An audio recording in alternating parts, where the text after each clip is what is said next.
On the evening of October 3rd, 2025, in Chicago's Englewood neighborhood, two bodies were discovered inside a quiet home.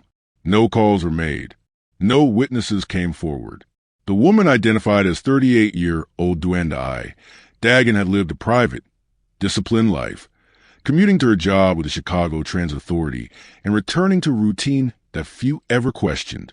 But that evening shattered the silence. The police labeled it murder-suicide almost immediately, yet questions soon followed. What events led to those fatal gunshots? What did investigators overlook in their rush to close the file?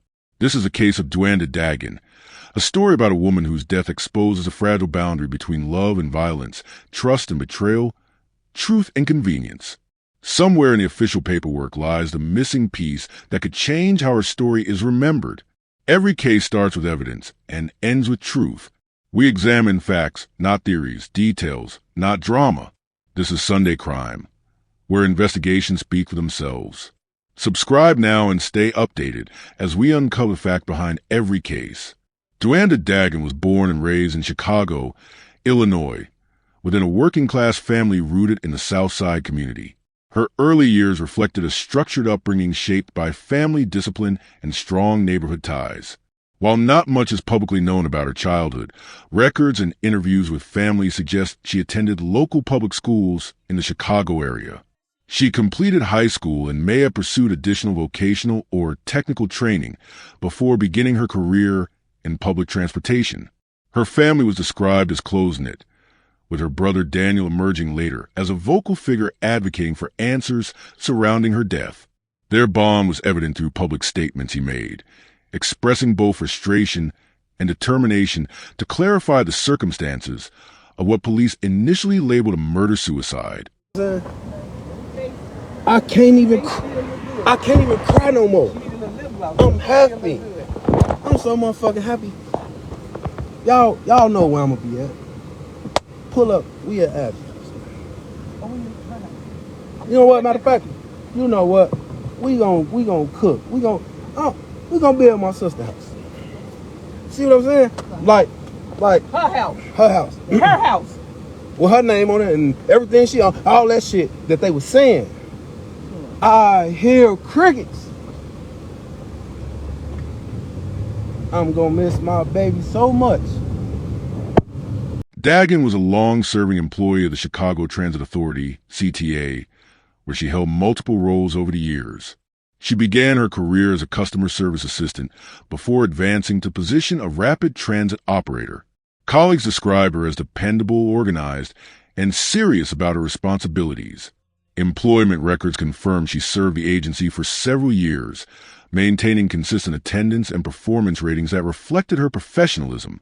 She was recognized for her reliability and was reportedly well-liked by riders who interacted with her during her shifts.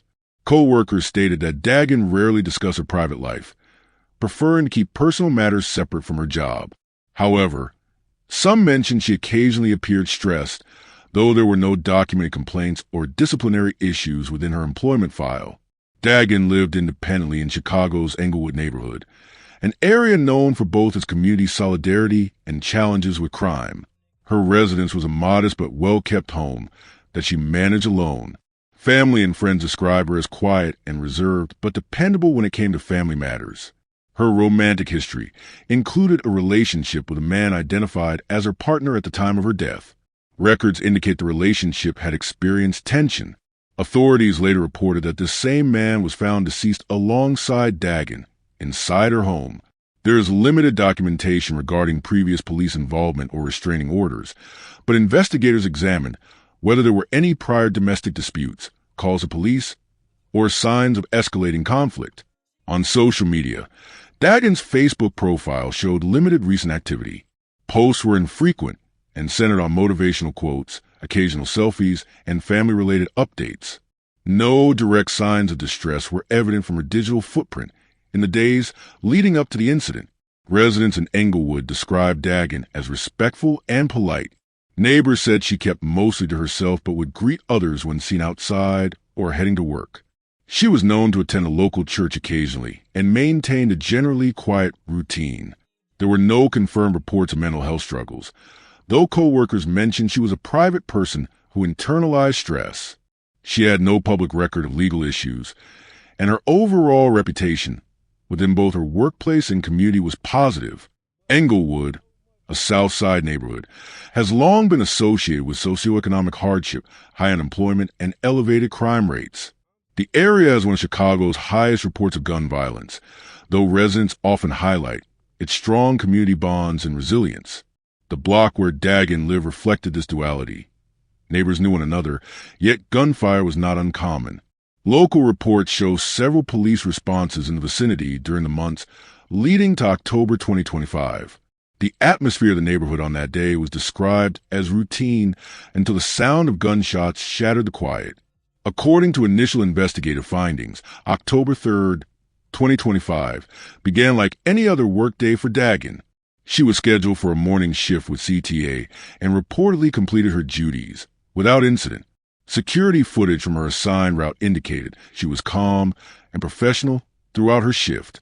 She clocked out in the early evening. After work, investigators believe she returned to her Englewood residence. Cell phone data and message logs reveal limited communication that evening. The last known text from Dagan was reportedly sent to a family member around 8:30 p.m., containing nothing out of the ordinary. Shortly after, neighbors reported hearing a brief argument followed by several gunshots. The time between the reported sounds and the arrival of police was estimated at under 10 minutes. Responding officers from the Chicago Police Department were dispatched to the home after a 911 call from a nearby resident who heard gunfire. Upon entry, officers discovered two individuals deceased inside the residence. One was identified as 44-year-old Duanda Dagan, the homeowner, and the other as an adult male believed to be her romantic partner. Early police assessments categorized the event as an apparent murder-suicide based on the positioning of the bodies and the presence of a firearm near the male subject. Dagan was found with fatal gunshot wound consistent with homicide, while the male sustained what appeared to be a self-inflicted gunshot wound. The sequence of shots suggested she was targeted first. Paramedics confirmed both individuals were deceased upon arrival. Investigators secured the home and collected evidence, including the firearm, spent shell casings, and blood samples. No signs of forced entry were observed, indicating that the suspect was likely invited or known to the victim. Forensic analysis confirmed that the firearm was registered to the male individual, strengthening the murder-suicide theory. However, detectives also noted the absence of any suicide note or written communication, explaining the motive. Family members arrived on the scene later that evening. Duanda's brother, Daniel, questioned the initial police determination, suggesting the possibility of an alternative scenario that required deeper investigation. He raised concerns regarding potential mishandling of evidence or assumptions made before autopsy results were finalized. In the days following the discovery, the Cook County Medical Examiner's Office performed autopsies on both victims. The findings confirmed that Dagan died from a gunshot wound to the upper torso, and the male died from a self-inflicted wound to the head. The official ruling remained murder-suicide, pending final toxicology reports. Family members and colleagues publicly expressed confusion over the circumstances, describing Dagan as cautious and not someone who would tolerate escalating conflict. The CTA released a statement acknowledging her years of service and extending condolences to her family. Detectives conducted follow-up interviews with neighbors, reviewed digital communications, and examined surveillance cameras from nearby streets. Though no evidence of a third-party intrusion emerged, inconsistencies in the timeline prompted renewed scrutiny from independent observers. Daniel Dagan and other relatives continued pressing for transparency, emphasizing that Duanda had previously mentioned feeling unsafe but never elaborated. They demanded access to full police reports and forensic results.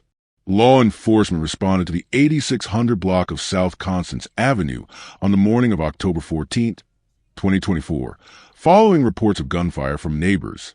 Upon arrival, officers from the Chicago Police Department, CPD, located two deceased individuals inside the residence. Identified later as Duanda Dagan, 36, and an adult male, reportedly her romantic partner. Both sustained apparent gunshot wounds.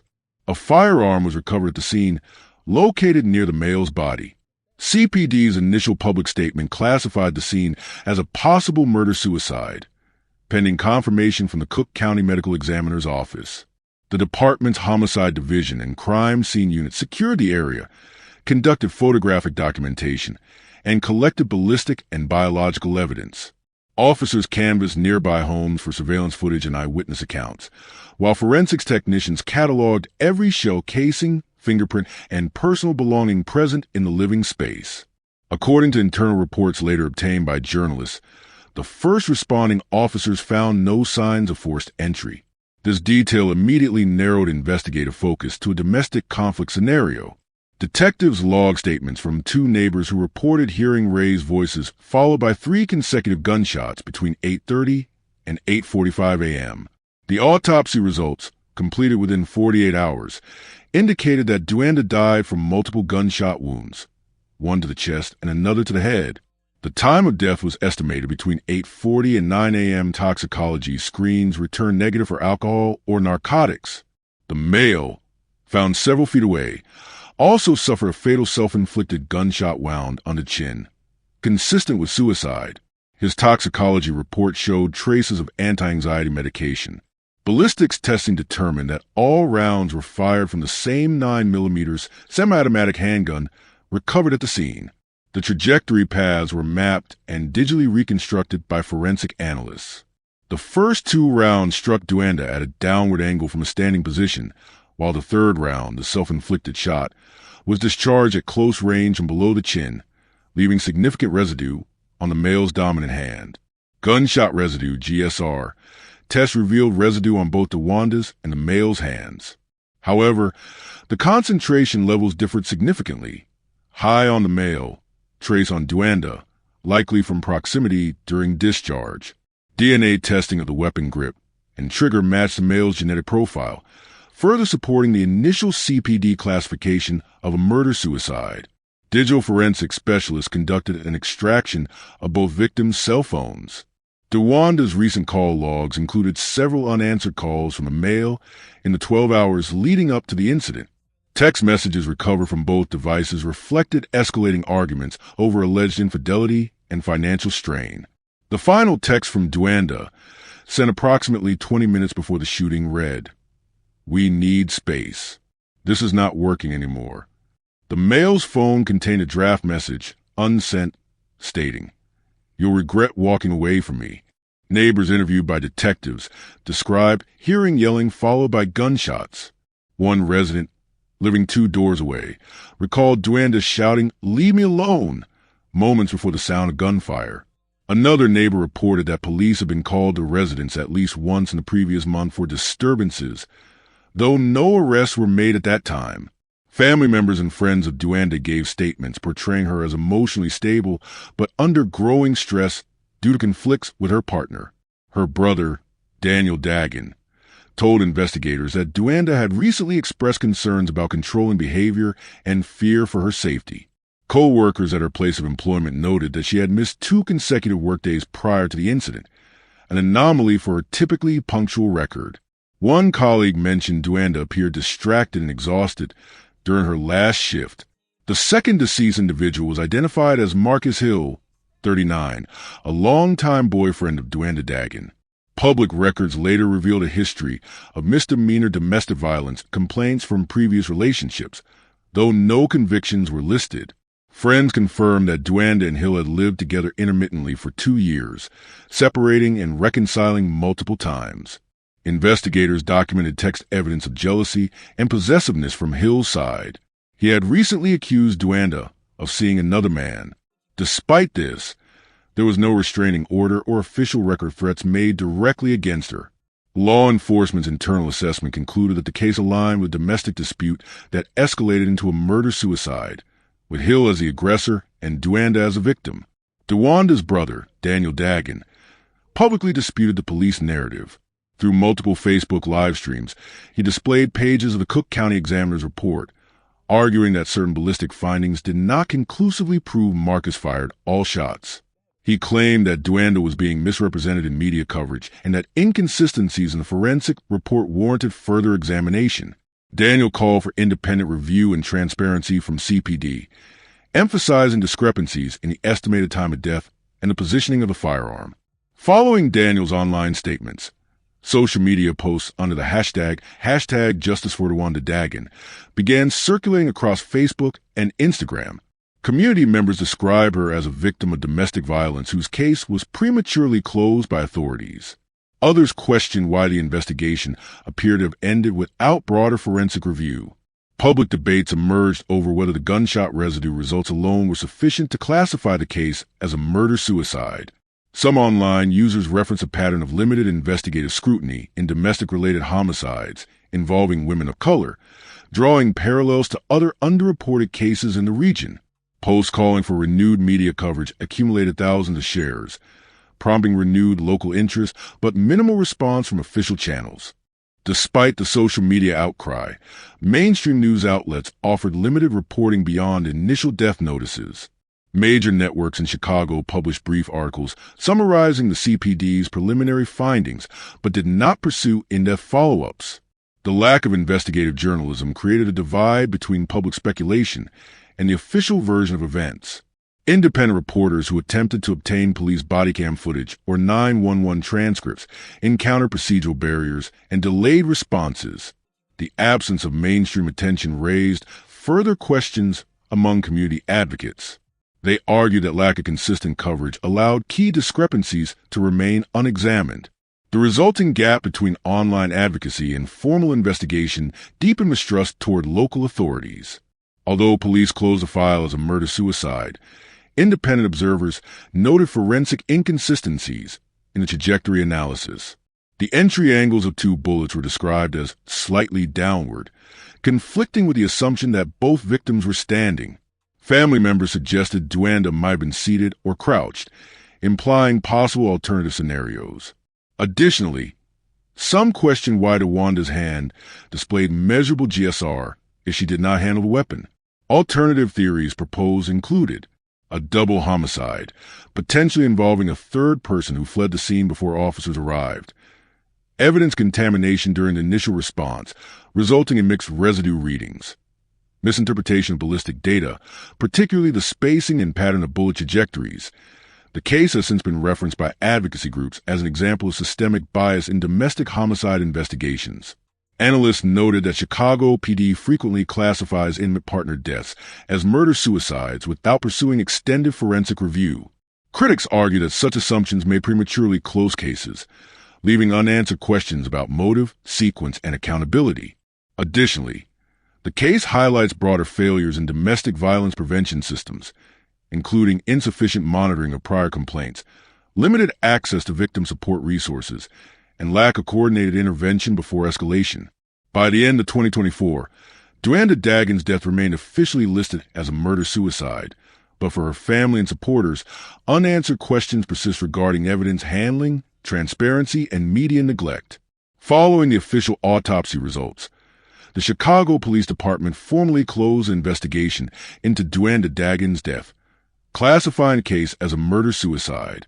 Reports state that the decision was made within weeks of the autopsy being finalized. Because both individuals involved were deceased, there were no criminal charges or ongoing legal proceedings. The file was archived under standard homicide closure procedures, with minimal public disclosure beyond the initial police summary. The medical examiner's documentation recorded DeWanda Dagen's cause of death as a single gunshot wound to the head, ruled a homicide. The male partner's death was recorded as a self-inflicted gunshot wound, ruled suicide.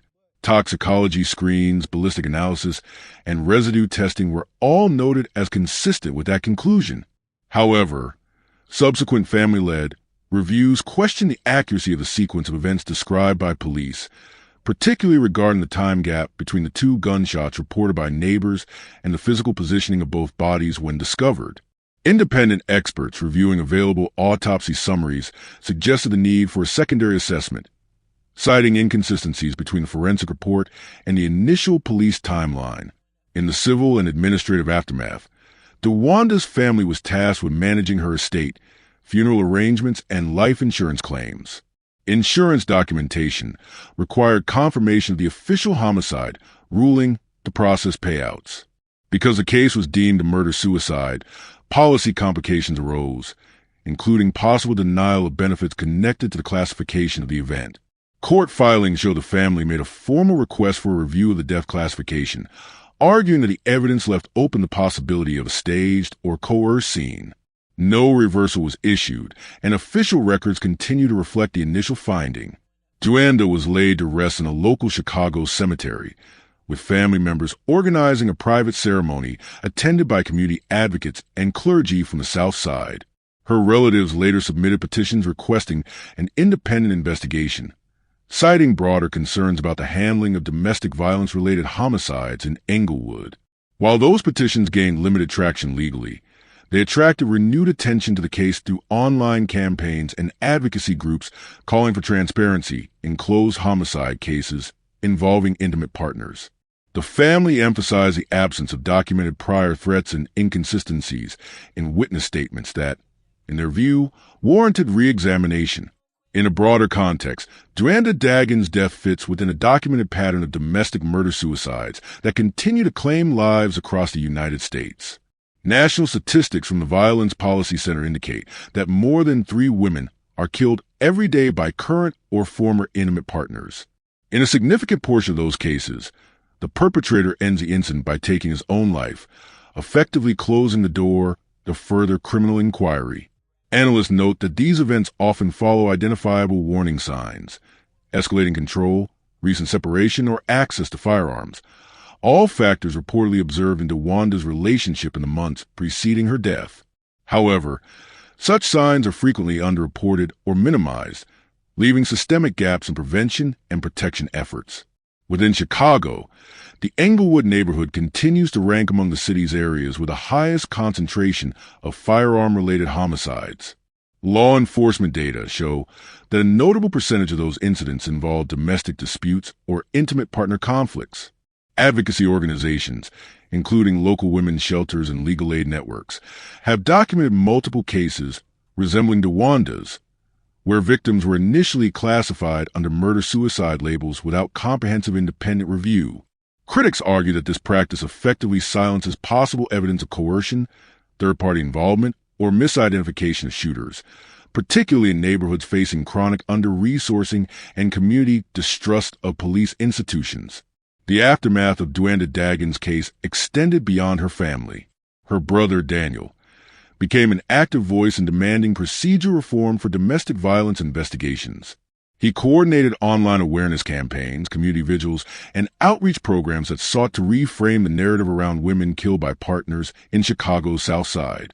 In interviews, he emphasized that justice extends beyond convictions, that it also includes accurate documentation, honest investigation, and institutional accountability. The Dagan family's continued advocacy sparked partnerships with local advocacy groups pushing for better enforcement of firearm relinquishment orders and mandatory secondary review in all murder-suicide rulings. Community reaction in Englewood reflected both grief and frustration. Residents held vigils near Duanda's apartment complex, calling attention to the recurring nature of such incidents and demanding greater investment in mental health resources, crisis response training, and domestic violence prevention. Local media coverage revisited the story periodically, linking it to broader conversations about gun access, underfunded victim services programs, and mistrust between communities of color and city institutions. For many residents, Duanda's death symbolized not only a personal tragedy, but also a reflection of systemic neglect that allows similar cases to fade from public memory. Public reflection on the case has centered on how police narratives shape perception.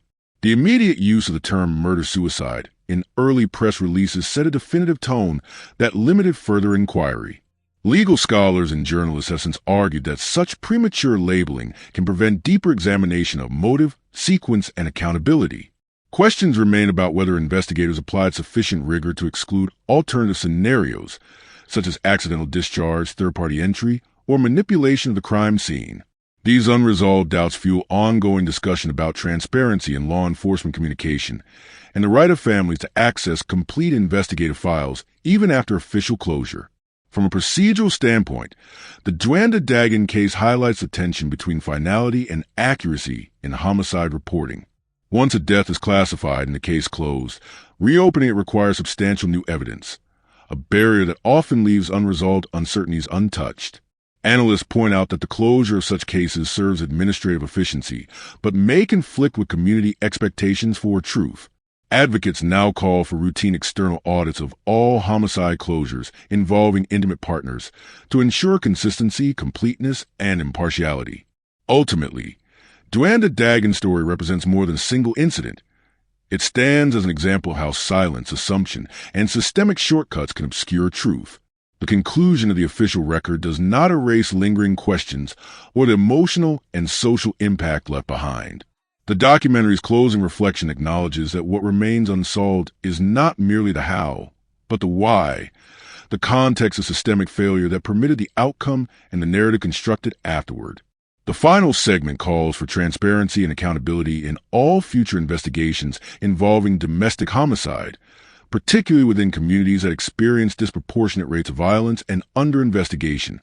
It concludes with a direct appeal to law enforcement agencies, journalists, and policymakers to recognize that closure on paper does not always equal justice in practice. For every case labeled solved, there may remain a story untold, a truth buried beneath paperwork, silence, and unasked questions. Facts verified. Case concluded. Justice is found in what remains proven. This is Sunday Crime. Until the next investigation. Subscribe for more verified stories and real criminal investigations.